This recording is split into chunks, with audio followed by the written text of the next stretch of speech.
Welcome back. Now that we've implemented our binary search tree, I want to talk a little bit about balancing our tree. Usually in production, you want to have a balanced search tree. There are two types of trees that are very popular when it comes to this. Although we built our own binary search tree, you'd most likely in production use something like an AVL tree or a red-black tree that automatically rebalances itself so that we don't have those edge cases where our balanced tree turns into a linear unbalanced tree. Now, these topics, we don't need to code ourselves because they are a little bit complex, and most of the time you're using some sort of a library that implements it.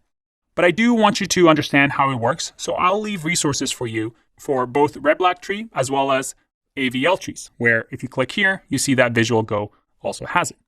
To demonstrate for you how it works, if I want to insert, let's say, 77 into my AVL tree, nothing's different. We're adding 77 to the tree.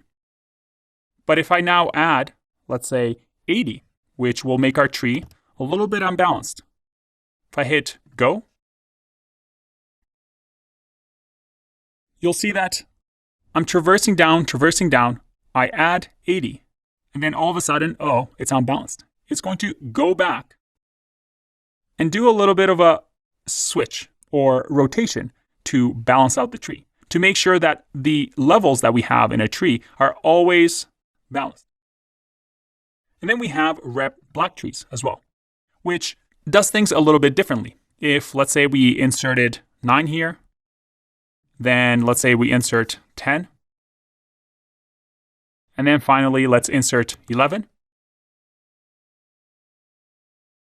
You'll notice that, oh, it's not balanced. We need to balance it out.